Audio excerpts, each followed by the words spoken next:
Friend চলে আসলাম আর একটা video নিয়ে। তো আজকে সানডে মানে রবিবার, তো ওর জন্য আজকেও একটু চিকেন রান্না হলো। তো আজকে চিকেনটা কিভাবে রান্না করবো সেটাই ভাবলাম তোমাদের সঙ্গে একটু শেয়ার করি। চিকেন তো রান্নাই করেছি, তো আজকে আমি কাঁঠালের বিচি দিয়ে চিকেনটা রান্না করবো।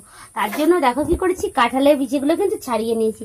তোমরা চাইলে একটু এই যে ছুলেও নিতে পারো, তাহলে কাঁঠালের বিচিটা ছুলে নিলে এই সাদা অংশটা বের করে নিতে পারো, দেখতে আরো সুন্দর লাগবে। রান্না করলেও সেই কালো কালো একটু কালচে কালচে ভাবটা হবে না। আমি যেহেতু আজকে সময় পাইনি, ওর জন্য আমি কাঁঠালের বিচিটা আর কি এই উপরের অংশটা ফেললাম না, আমি শুধুমাত্র ছুলেই রান্না করলাম। আর এদিকে দেখো মাংসটাও কিন্তু আমি এই যে ম্যারিনেট করে রেখে দিয়েছি, লবণ হলুদ আর একটু লেবু রস মাখিয়ে রেখে দিয়েছি। তো চলো প্রথমে কি করব, কাঁঠালের বিচিটা আগে অল্প পরিমাণে ভেজে নেব। তার জন্য কড়াইয়ের মধ্যে দেখো তেল দিয়ে দিয়েছি, তেলটা গরম হয়ে গেছে, একটু হালকা করে ভেজে নেব। তোমরা না চাইলে ভাজতেও পারো না, একসঙ্গেও দিতে পারো। আমি একটু আজকে হালকা করে লবণ হলুদ দিয়ে ভেজে নেব। এইভাবে আর রান্না করলে খেতে সেই লাগে সেই। আর কাঁঠালের বিচি দিয়ে মাংস আমাদের এই বাড়িতে খুব এরা ভালো খায়। ওর জন্য তোমাদের দাদা ভাই যেহেতু ভালো খায়, সেটা তো আমার আগে করতে হবেই অবশ্যই। কাঁঠালের বিচিটা আমার এই যে ভাজা হয়ে গেছে, হালকা একটু লাল লাল করে ভেজেছি। দেখো আমি সেই কিন্তু একদম কড়াভাবে ভাজিনি, কেননা বেশি কড়াভাবে ভাজলে আবার সিদ্ধ হতে চাইবে না, ওর জন্য হালকা করে একটু ভেজে নিলাম। তো এবার কাঁঠালের বিচিগুলো আমি তুলে নেব। তো এবার ওই তেলের মধ্যে আমি আর একটু পরিমাণে তেল দিয়ে দিলাম। এবার অর্ধেক শুকনো লঙ্কা আর গোটা জিরে দিয়ে দিলাম। শুকনো লঙ্কার জিরেটা ভেজে নেব, একটু ভালো করে ভাজা হোক শুকনো লঙ্কা জিরে।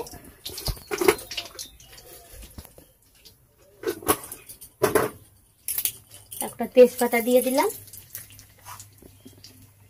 এবার গোটা পেঁয়াজ দিয়ে দিলাম, কিছুটা পেঁয়াজ আমি ভালো করে ভেজে নেব, আর কিছুটা যে রেখে দিলাম এটা আমি মিক্সি করে নেব। তো পেঁয়াজটা আবার একটু ভাজা হোক, চলো এবার মশলাটা করে নিয়ে আসি।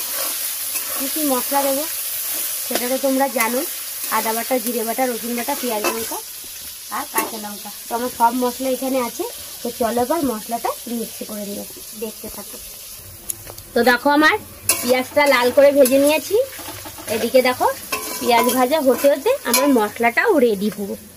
তো এখানে আদা বাটা, জিরে বাটা, রসুন বাটা, পেঁয়াজ আর কটা কাঁচা লঙ্কা আর অল্প দুটো শুকনো লঙ্কা আছে, একসঙ্গে মিক্স করে নিয়েছি।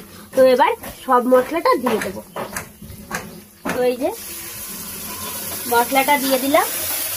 আর কাঁঠালের বিচি দিয়ে মাংস সেই লাগে, তোমরাও একদিন বাড়িতে ট্রাই করে দেখতে পারো, বলবো অবশ্যই খুব ভালো লাগবে। আর কাঁঠালের বিচিটা একটু টাটকা হবে, টাটকা টাটকা হলে না কাঁঠালের বিচি সেই লাগে খেতে।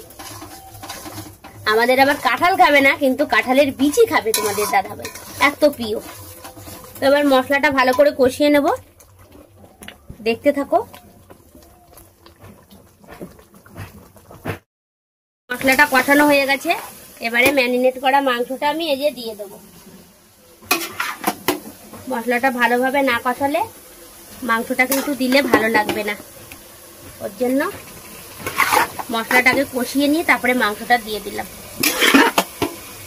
তোমরা চাইলে একসঙ্গেও ভালো করে মাংস দিয়ে দিয়ে গাবলার মধ্যে কষিয়ে রেখে দিতে পারো।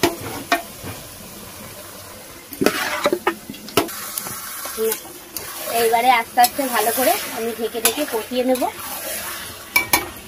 মাংস তো বাবা এক গাবলা আস্তে আস্তে কষাতে হবে ভালো করে। এবার কষিয়ে নেব মাংসটা।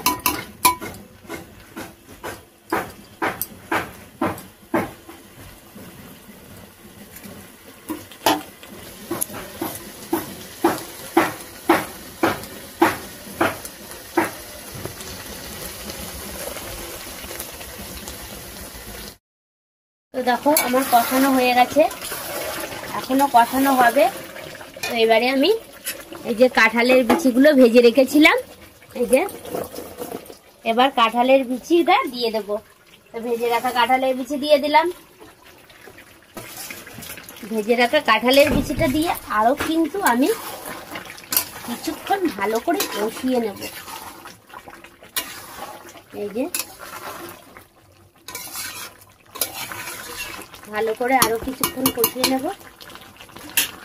আর কাঁঠালের বিচি দিয়ে আজকে মাংস, ওরে বাবা সেই স্বাদ বাবা, সেই তেল, খাওয়া বাবা। আমার দেখো সুন্দরভাবে কিন্তু কষানো হয়ে গেছে। এবারে আমি জল দিয়ে দেব। আর এই যে অল্প কিছু তুলে রেখেছি সোনার জন্য আর ঠাকুমার জন্য, এখন গরম গরম খাবে, খেয়ে বলবে কেমন হয়েছে, সেই টেস্ট তাই বলবে। তো এদিকে দেখো গরম জল আছে, তো গরম জলটা আমি দিয়ে দিলাম।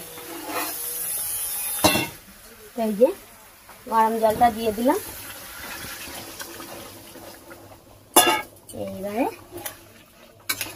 একটু ফুটে উঠলে মিট মশলা আর গরম মশলাটা দিয়ে নামিয়ে ফেলবো।